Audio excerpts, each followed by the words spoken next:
March 1943. Caribbean Sea. Midday sun blazing over endless blue. Kapitänleutnant Klaus Hartmann scans the horizon from U-203's conning tower, binoculars steady against the salt spray. Why did the USAF make planes glow to vanish into the sky? Project Yehudi. Hartmann knows the rules of this deadly game. Surfaced submarines recharge batteries under perfect visibility, counting on spotting aircraft 12 miles out, 3 full minutes to crash dive and survive.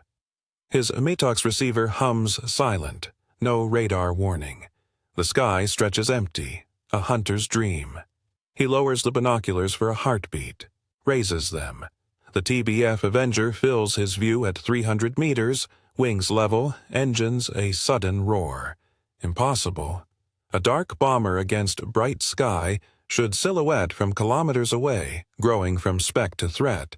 But this one materializes from nothing, its airframe emitting a soft, even glow that blends seamlessly with the heavens, like sky made solid, painted into existence. Hartmann's scream rips the air. Alarm! Flugzeug! Deck crew scatters, hatches slam. Depth charges straddle the hull 30 meters off, blasting him against the periscope. The boat plunges to 90 meters, groaning under pressure, but survives. Barely. 3 seconds. That's all the warning his calculations allowed. If Hartmann's right, this is a fluke. Combat stress twisting his eyes. If wrong, it shatters U-boat doctrine. Visibility as armor, now pierced by American ingenuity. One glowing plane could sink dozens like his, collapsing the Atlantic War from desperate hunt to slaughter. Submarine crews, veterans of the happy time, face not just more enemies, but physics rewritten, hunters vanishing into the very sky they patrol. Watch how Project Yehudi unfolds. Engineers wiring 72 lamps onto torpedo bombers, test pilots watching their aircraft dissolve at known coordinates, detection ranges plummeting from 12 miles to under 2. In 60 minutes, discover the audacious tests, the U-boat commander's haunting report dismissed as hallucination, and the twist that honored American victory, not with glowing ghosts, but something even deadlier. Yehudi worked perfectly, so why cancel it? The Germans believed in rigid math. Spot the plane early, dive deep, evade. Decades of Kriegsmarine doctrine blinded them to industrial democracy's edge, America solving problems in parallel, discarding triumphs for superiority. Feel the irony. Hartmann's trembling hands, his unanswered question, how? Will reveal the transformation that turned invisible planes into a lesson in abundance, proving victory comes not from one weapon, but from choosing the best. Estimated. Read time, 48 seconds. The binoculars showed nothing but empty sky. Kapitänleutnant Klaus Hartmann swept the horizon again. 360 degrees of Caribbean blue, March sunlight glittering off calm seas. The kind of visibility that should make submarine work suicide. Every aircraft visible for kilometers, plenty of time to crash dive before depth charges fell. His METOX receiver hummed its quiet song. No radar pulse, no warning. Surface conditions optimal, Herr Kahlo, his watch officer called up from below. Hartmann nodded, still scanning. U-203 had been running submerged for 6 hours, batteries depleting, air going stale. They needed this surface time to recharge, to breathe. The mathematics of submarine warfare were simple. Spot the aircraft first, dive before it enters attack range, survive. A dark airplane against bright sky could be seen 12, maybe 15 kilometers away. 3 minutes of warning. Plenty of time. The METOX was their insurance policy. Allied radar would trigger its receiver, giving them precious seconds even in fog or darkness. But today, they didn't need it. Today was perfect hunting visibility. Hartmann lowered the binoculars to wipe salt spray from the lenses. When he raised them again, the TBF Avenger was 300 meters away. His brain couldn't process it, couldn't reconcile the mathematics. A dark aircraft that size, against cloudless sky, should have announced itself from kilometers away, should have been a growing speck, then a silhouette, then a recognizable shape, should have given him time. Instead, it was just there, enormous and impossible, wings level, bearing down on U-203 like it had materialized from nothing. "Alarm!"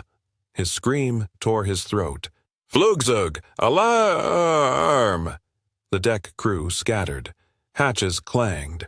Hartman's boots hit the ladder as the diving klaxon shrieked. His hands were shaking. Combat veteran hands that had steadied through 2 years of this war, now trembling as he dogged the hatch wheel. The first depth charge hit the water 30 meters to port. U-203's bow was barely under when the world became pressure and noise. The blast lifted Hartman off his feet inside the conning tower, slammed him against the periscope housing. His ears screamed. Salt water jetted through a gasket that hadn't quite sealed. Emergency lights flickered. "Dive! Dive! Get us down!" He was shouting, but couldn't hear his own voice through the ringing. The second charge was closer. Something broke in the engine room. He heard it through the hull, a crack like a tree splitting. The boat shuddered, tilted, men sliding across slick deck plates. Depth gauge spinning. 70 meters. 80. The pressure hull groaned. They leveled off at 90 meters. Damage reports filtered forward through the speaking tubes. Minor flooding in the aft torpedo room. Hydraulic leak. One battery cell cracked, but not catastrophic. Survivable. Hartman gripped the periscope mount, waiting for his hands to stop shaking. Around him, his crew moved through emergency procedures with practiced efficiency. But he saw it in their faces. The same question his mind kept asking. How? Perfect visibility. No radar warning. An aircraft that should have been visible for kilometers. And they'd had 3 seconds. 6 hours later, batteries recharged and temporary repairs complete, Hartman sat in his tiny commander's cabin, writing his patrol report. The overhead lamp swung gently with the boat's motion. His hand, steady now, filled out the standard forms. Date, time, position, engagement details. He stared at the blank space for observations. The words felt insane, even as he wrote them. The aircraft seemed to emit light like the sky itself, appeared from nowhere at close range despite optimal visibility conditions. METOX gave no warning. Request technical analysis of possible new Allied countermeasure. He read it back. Combat stress, they'd call it. Hallucination. The panicked perception of a commander who'd nearly lost his boat. But Hartman had been 3 years in U-boats. Had survived the happy time and the air gap closure.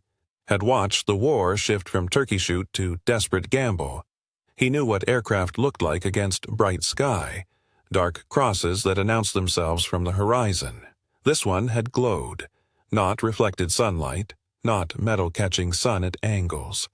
The entire airframe had emitted a soft, even luminescence that matched the sky behind it perfectly. Like someone had painted an airplane onto blue canvas, then lifted it into 3 dimensions. Physics didn't work that way. His executive officer knocked, entered with coffee. Real coffee. Hoarded from their last supply stop. "Your report ready, Kalu?" "Almost." Hartman signed the page, sealed it. When they made port, some staff officer in a clean uniform would read it, make a note about combat stress, file it away. But the image stayed with him, that impossible aircraft, glowing like sky, made solid, invisible, until the moment it killed you. 2 weeks later, the response came back through naval communications.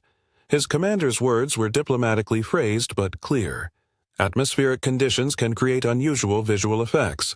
Suggest crew rest and evaluation before next patrol. Aircraft detection procedures remain standard. Combat stress, hallucination, case closed. Hartman folded the message, placed it in his logbook between entries about fuel consumption and torpedo inventory. Routine paperwork, easily forgotten. Except he couldn't forget the 3 seconds.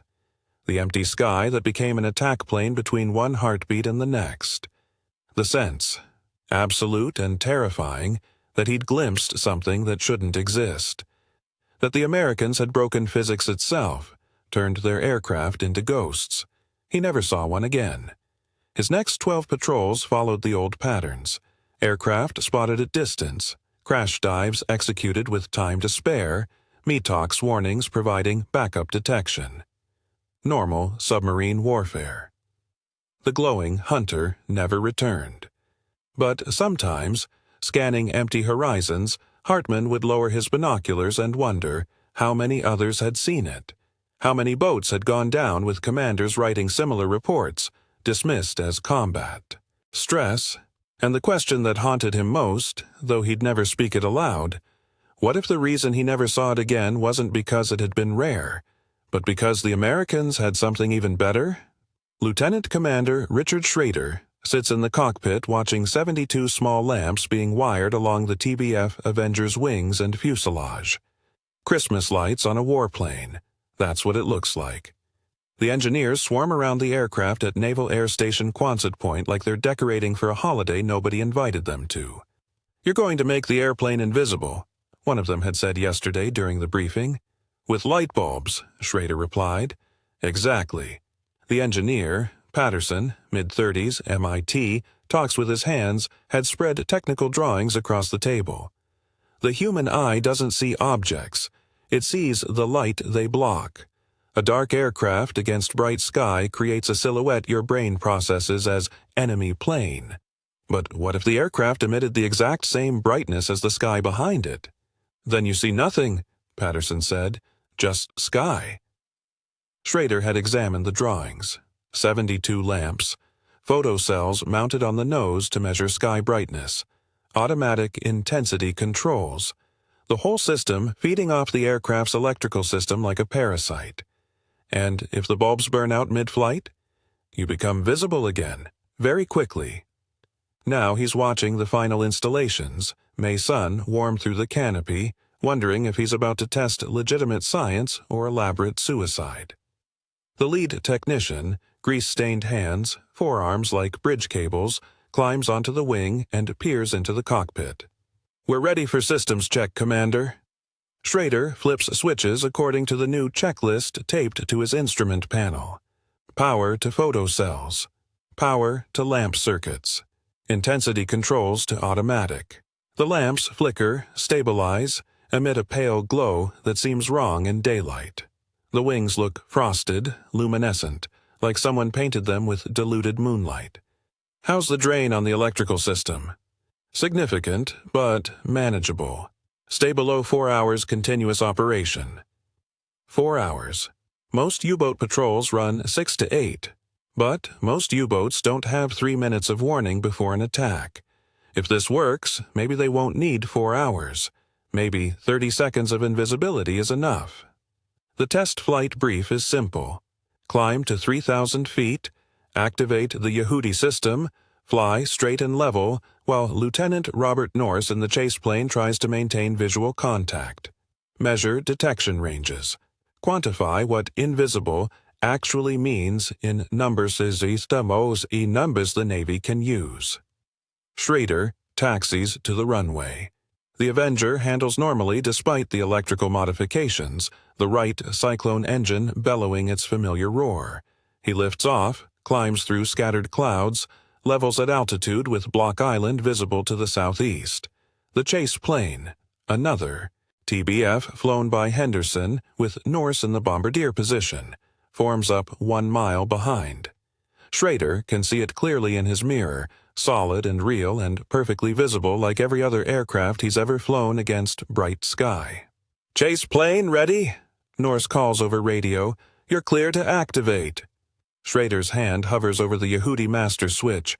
Patterson's voice echoes. "Make the airplane emit the exact same brightness as the sky behind it." Physics that sounds like magic. He throws the switch. The lamps hum. He feels it through the airframe, a new vibration layered over the engine's rhythm. The photocell on the nose is reading sky brightness, some specific measure of lumens per square foot that Patterson could explain but Schrader doesn't need to understand. The automatic controls are adjusting lamp intensity, matching his aircraft to the sky, making him part of the background instead of an object against it. Still visual, Norse reports. 1 mile, clear contact. Schrader maintains heading. Straight, level, 3,000 feet. He's a test platform now, not a pilot. The airplane flies itself while the lights do their work. 1,500 yards. Still visual, but you're fading. Jesus, you're fading. Schrader checks his instruments. Everything normal, airspeed steady, altitude locked. He's flying the most stable, boring pattern of his career while Norse watches him disappear. 1 mile. I'm losing you. There's something there, but I can't. The radio crackles with breathing. Schrader counts seconds. 15, 20, 30. Negative contact.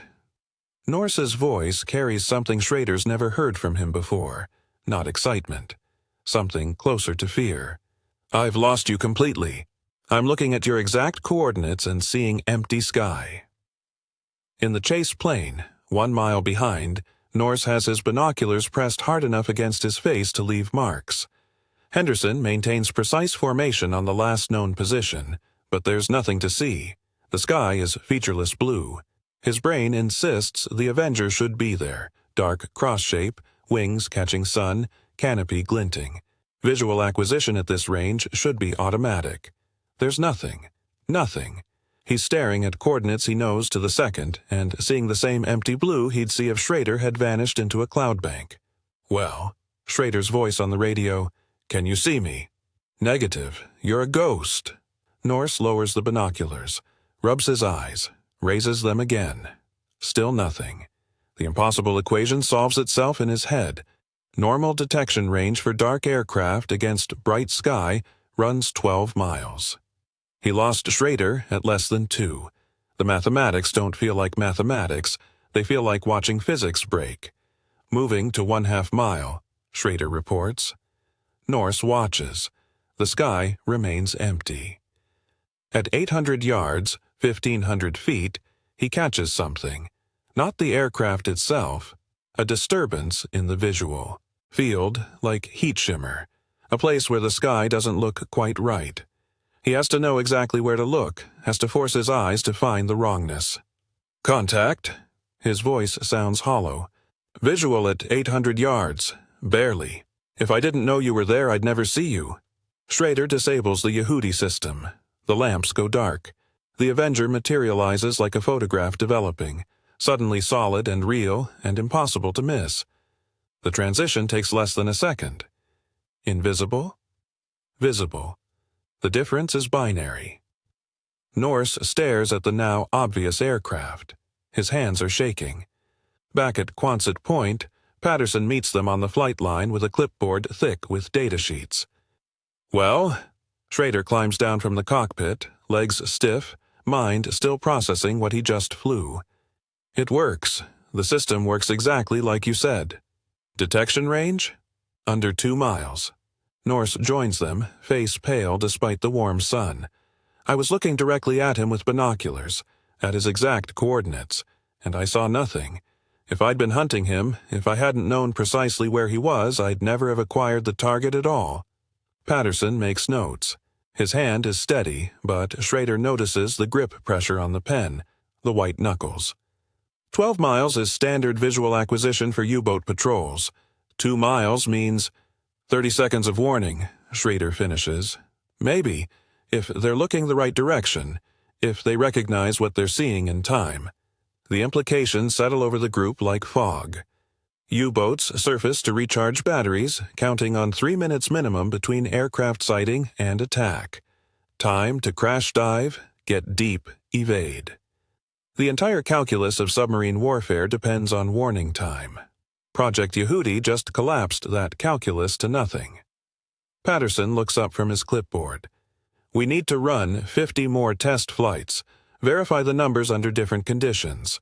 Cloud cover, sun angle, sea state. Then, production modifications for the fleet." But Schrader is watching Norse, who hasn't stopped staring at the Avenger. The bombardier's face carries an expression Schrader recognizes from combat veterans, the look of men who've seen something that breaks their model of how the world works. You all right? Norse blinks, focuses. Yeah, that was the most disturbing thing I've experienced in 3 years of combat flying. Watching something I knew was there just not be there. Wait until the U-boats experience it, Patterson says. Schrader thinks about Hartman's report, dismissed as combat stress, the glowing aircraft, the impossible approach. Maybe it wasn't stress at all. Maybe some other test pilot had already shown a German submariner what vanishing looks like, and nobody believed him either. He walks around the Avenger, examining the lamp arrays. 72 lights. Simple technology. Basic physics. The Wright brothers would understand the principle, even if the execution would baffle them. America hadn't invented new science. They'd just asked the right question. What if we make the plane look like what's behind it?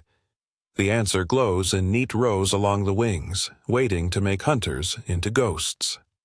The Bay of Biscay, June 1944. Ensign Albert Williams hunched over the radar scope in the TBF Avenger's cramped belly, the green sweep painting its endless circle across the phosphorescent screen. The aircraft droned through the fog at 2,000 feet, visibility maybe 200 yards. His pilot couldn't see the ocean, couldn't see the sky, couldn't see anything but gray soup pressing against the plexiglass. Williams didn't need to see. The sweep line rotated again. Then, there, a bright pip blooming on the scope at 4 miles, bearing 315 degrees. Surface contact. Strong return.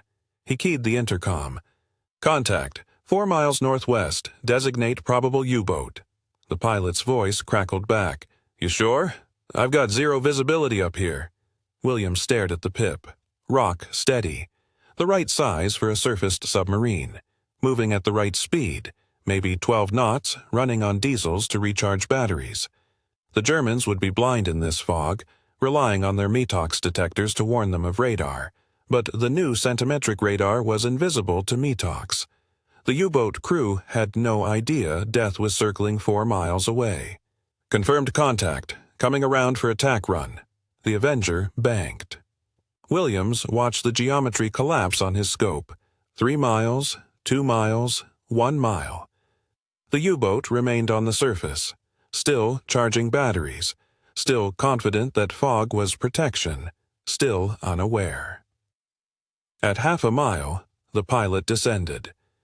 Williams heard the bomb bay doors grind open. The depth charges were armed. Through the fog, impossible to see anything, but the radar showed the U-boat's exact position, updated every sweep, every 2 seconds. The pilot was flying blind, guided entirely by Williams calling corrections over the intercom. Steady, steady, now. The Avenger shuddered as the depth charges dropped. Williams kept his eyes locked on the scope. The U-boat pip suddenly accelerated. The crew had finally seen them, finally heard the engines, finally realized they were under attack. But the submarine was still on the surface, still vulnerable, and the charges were already falling. The explosions registered as bloom artifacts on the radar. When they cleared, the pip was gone. Just empty ocean where a U-boat had been. 3,000 miles away, in a Pentagon conference room that smelled of coffee and cigarette smoke, Admiral Ernest King watched test footage of a TBF Avenger that glowed like summer sky. The projector clattered. The plane on screen was clearly visible in the first frames, dark against bright background. Then the Yehudi lamps activated and the aircraft simply ceased to exist. The observer's voice on the soundtrack, "Lost visual contact, cannot reacquire." King had read the reports. 72 lamps per aircraft. Detection range reduced from 12 miles to under 2. Warning time for U-boats collapsed from 3 minutes to 30 seconds. Successful test flights in multiple conditions. Engineering problem solved. Physics defeated. Invisibility achieved. The projector's fan hummed in the silence. On the table in front of him, cost analysis sheets, maintenance projections, operational limitations. $50,000 per aircraft for the Yehudi modifications. Double the electrical load. Reduced flight time. Only effective in specific lighting. Bright, overcast sky. Aircraft approaching from the sun side. Useless at night. Useless in fog. Useless in storms. Next to those reports, casualty statistics from the Bay of Biscay. U-boat kills had tripled since March. Not from invisible aircraft. From radar-equipped Avengers finding submarines in weather conditions where visual detection was impossible. Finding them at night. Finding them in fog banks. Finding them with absolute precision. Then killing them before the Germans knew the aircraft were present. The new centimetric radar cost less than Yehudi, weighed less, required no special maintenance, worked in every weather condition, every time of day, every tactical situation. Didn't require the U-boat to cooperate by staying at the right altitude against the right background. King glanced at the engineer who'd developed Yehudi, waiting nervously by the projector. The man had done brilliant work, had solved a problem most thought impossible, had created functioning invisibility using nothing but light bulbs and photocells. "Your system works," King said. The engineer's face brightened. "But we don't need it." King tapped the casualty reports. "The radar boys already won this war. Your plane disappears in daylight. Their radar finds submarines in darkness, in fog, in conditions where the Yehudi system is useless. They don't need 30 seconds of warning time, they need 0 seconds. Radar gives them that." He pulled the Yehudi file across the table, extracted a red stamp from his desk drawer. Program canceled. Technology successful. Operationally superseded. The stamp hit the folder with finality. "Production priorities go to radar equipment," King continued. "Every aircraft that would have gotten Yehudi modifications gets the new centimetric sets instead. Cheaper, simpler, more effective." The engineer stood frozen, watching his invisible plane glow on the screen. "Sir, we solved the visibility problem. We made aircraft disappear." "I know." King closed the folder. "But we also invented something better. That's what happens when you have enough engineers working enough problems simultaneously. Sometimes you get 2 solutions, and you can afford to throw away the one that works." Through the window, the Potomac gleamed in afternoon sun. Somewhere over the Atlantic, radar-equipped Avengers were finding U-boats the old-fashioned way, by seeing them, electronically through fog and darkness and weather that made visual detection impossible. The invisible plane would never hunt submarines, would never reduce warning times to nothing, would never turn the tide. It didn't have to. The tide had already turned. King thought about the U-boat commanders out there, running on the surface in fog, confident that reduced visibility protected them, confident their METOX detectors would warn them of radar. Having no idea that American aircraft were circling overhead with radar the METOX couldn't detect, plotting attacks with geometric precision, striking from weather that made visual detection impossible. The invisible plane would have shocked them, would have seemed like magic, but radar was better than magic. Radar was certainty. The meeting ended. The engineer gathered his materials, his successful but canceled project packed into boxes destined for storage. King moved to the next folder, the next decision, the next allocation of America's absurd industrial capacity. Outside, the war continued. U-boats died in fog banks, killed by aircraft they never saw, found by technology their detectors couldn't detect. Not invisible planes, just invisible death, delivered by radar pulses and depth charges, and an enemy that could afford to solve the same problem multiple ways simultaneously. Somewhere in the Atlantic, a U-boat surfaced to charge batteries. The METOX was silent. The fog was thick. The crew felt safe. 4 miles away, a green sweep line rotated across a radar scope and a pip bloomed into existence. The Veterans Hall smells like bad coffee and pipe tobacco, the kind of place where old men gather on Thursday evenings to refight wars already won. Klaus Hartmann sits across from Richard Schrader at a scarred wooden table, 2 decades removed from the Caribbean and the Bay of Biscay, both wearing civilian suits that don't quite fit the warriors they used to be. Schrader slides a yellowed photograph across the table. The TBF Avenger in the image looks diseased. 72 small lamps protrude from wings and fuselage like mechanical tumors, wiring snaking between them in careful patterns. Hartman picks up the photo, tilting it toward the dim overhead light. "Project Yehudi," Schrader says, "named after a joke, the little man who wasn't there." Hartman's fingers tighten on the photograph's edges. He's staring at something from a fever dream, a memory he'd convinced himself was combat stress, atmospheric illusion, anything but real. The glowing aircraft, the hunter that appeared from empty sky.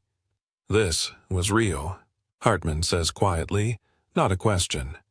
March 1943, Caribbean Sea. Schrader taps ash from his pipe. "You filed a report. Your commander dismissed it." The German's face drains of color. 20 years vanish. He's back in U-203's conning tower, 300 meters from death, watching an aircraft materialize from sky that should have been empty. His hands had shaken writing that report. His commander's contempt had been immediate. Combat stress, atmospheric conditions, recommend extended shore leave. "How did you—" "Naval intelligence collected every U-boat report mentioning anomalous aircraft sightings." Schrader pulls out more photographs. Test flights, technical diagrams, a shot of him in the cockpit, hand on the Yehudi control switch. "Yours was one of 3 that described the glow accurately enough to matter. The others went down with their boats." Hartman sets down his coffee cup before his trembling hand spills it. Schrader continues, voice matter-of-fact, explaining the physics like he's briefing junior officers. The human eye sees objects by the light they block. Make an aircraft emit the same brightness as the sky behind it, and detection range collapses. Photocells measure background brightness. Lamps adjust automatically.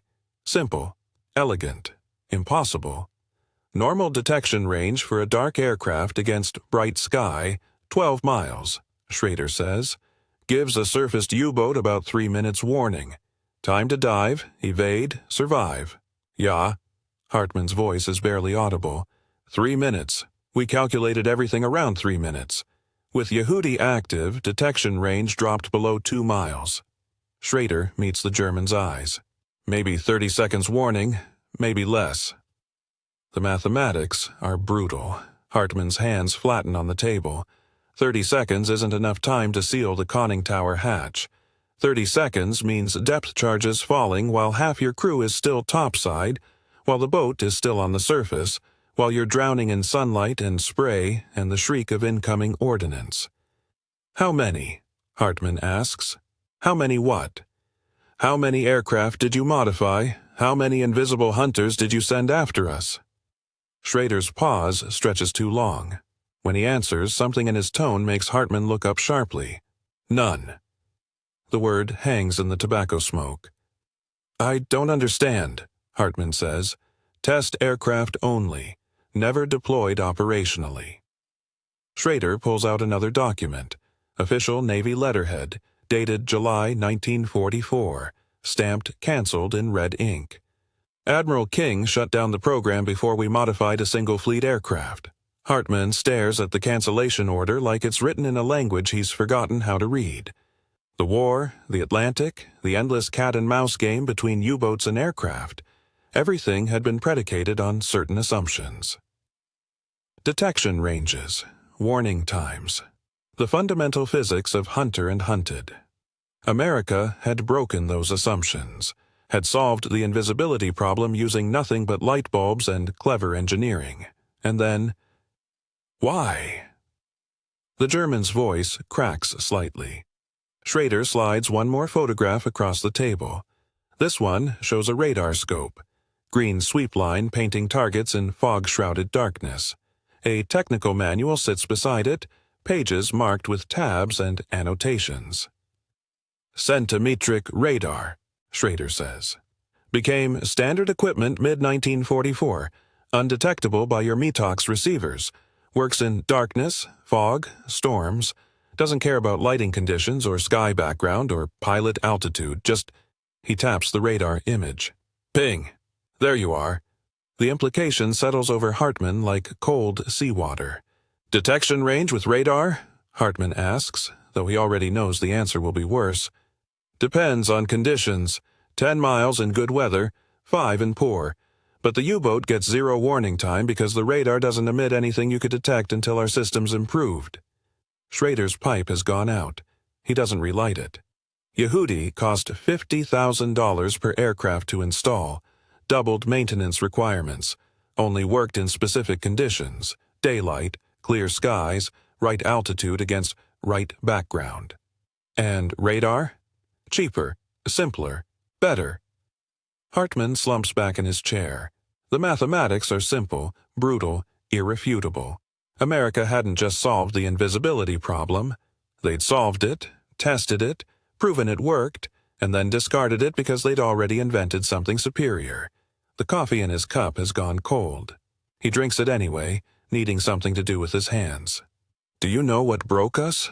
Hartman asks quietly, staring at the photographs scattered across the table. "It wasn't your production numbers, wasn't your technology. We knew you had more ships, more aircraft, more everything." He touches the Yehudi photograph with one finger, barely making contact, like it might bite. "It was this. Your ability to throw away victories." Schrader says nothing. "We couldn't afford to cancel anything," Hartman continues. "Every program, every weapon, every half-functional prototype, we had to use it because we had nothing else. You—" He gestures at the cancellation order. "You could make aircraft invisible. Actually invisible. Not camouflage, not tricks, genuinely invisible. And you canceled it because you had something better."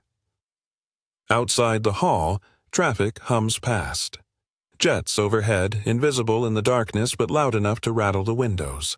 Commercial aircraft, passenger carriers, the peaceful noise of a world rebuilt.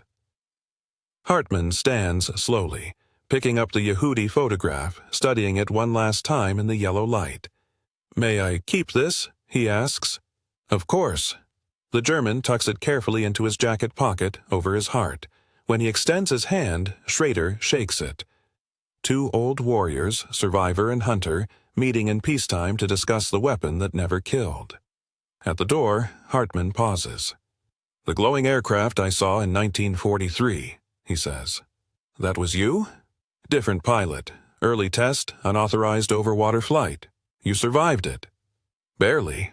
Hartman's smile is thin, haunted. "I wrote that report thinking I was losing my mind. My commander thought so too. You weren't wrong about what you saw. No." Hartman looks out at the parking lot, at the ordinary cars and ordinary evening and ordinary world that exists because extraordinary weapons won extraordinary wars. "I was just wrong about what it meant. I thought it meant we faced a terrible new threat. I didn't realize it meant we faced an enemy who could afford to not use their terrible new threats." He leaves without looking back. Schrader sits alone at the scarred table, gathering photographs, thinking about planes that glowed to disappear and the submarines that never saw them coming because America chose a different way to win. The lab smells like burnt coffee and electrical insulation. Fluorescent tubes buzz overhead, casting harsh white light across the drafting tables where 3 engineers huddle over blueprints that still carry classification stamps from 1944.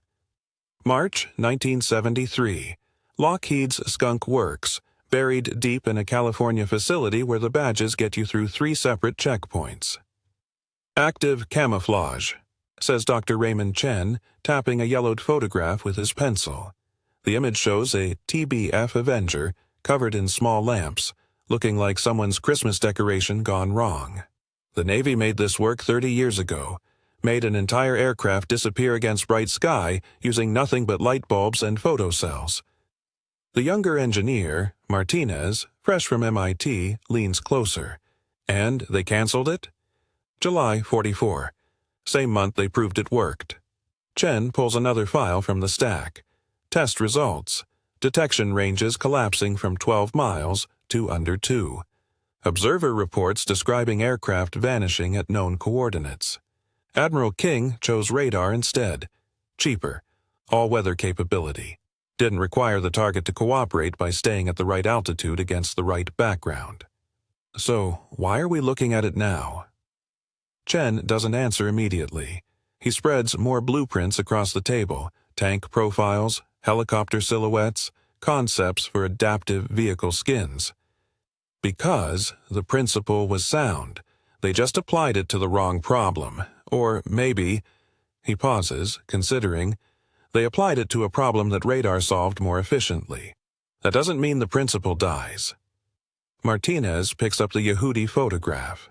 72 lamps arrayed along wings and fuselage. Primitive by 1973 standards, but the physics behind it remains elegant. Match your brightness to the background. Become what's behind you.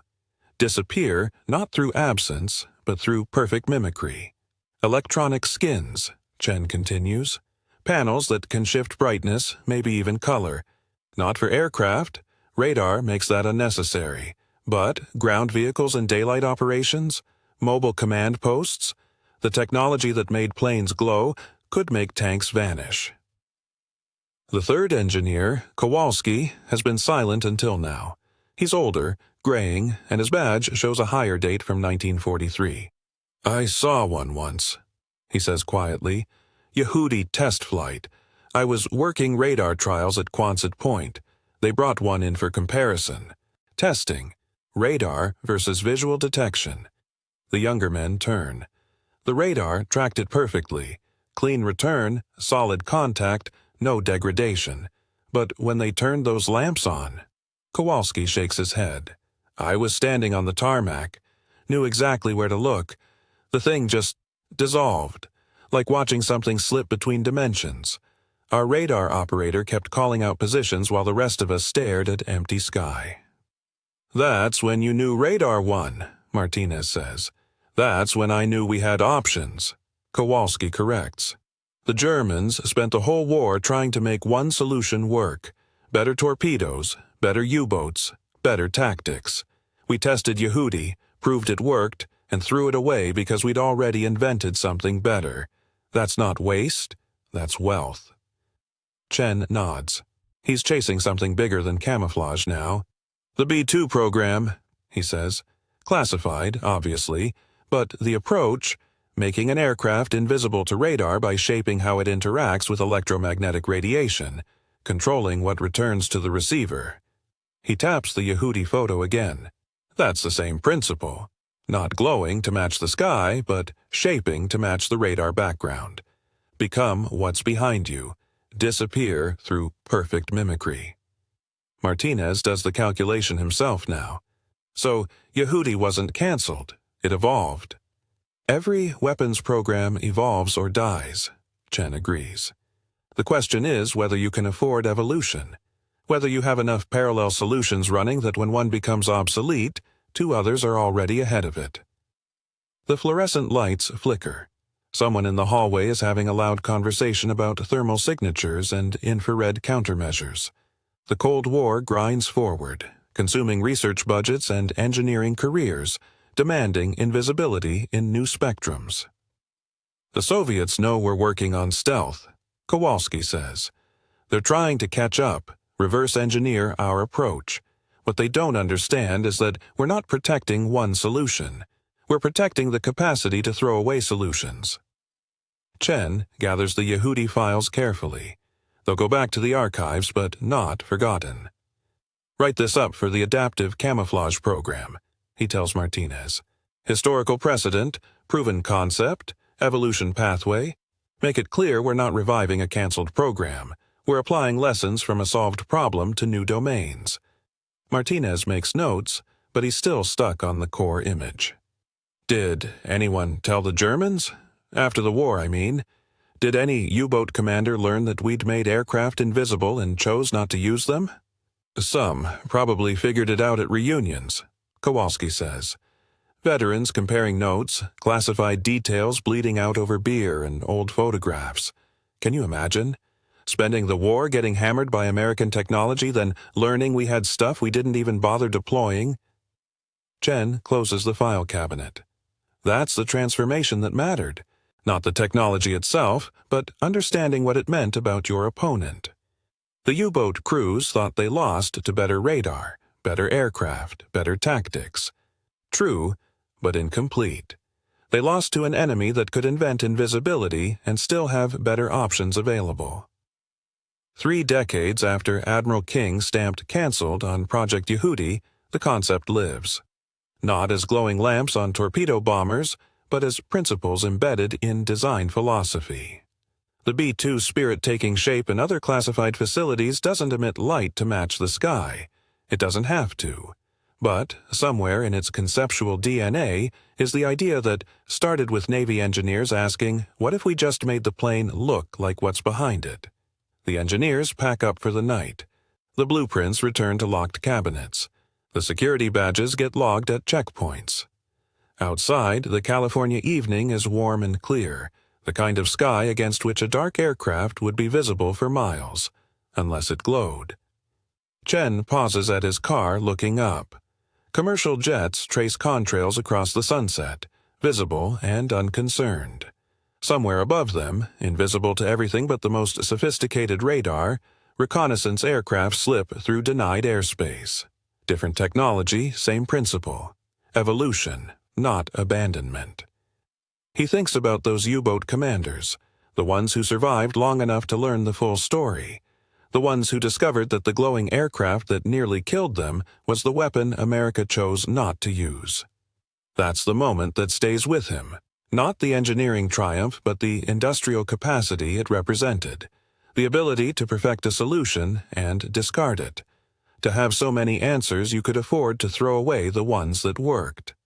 The B-2 doesn't glow, but in the dark, heading toward targets that won't see it coming, it carries forward the same impossible idea. Become what's behind you. Disappear through presence rather than absence.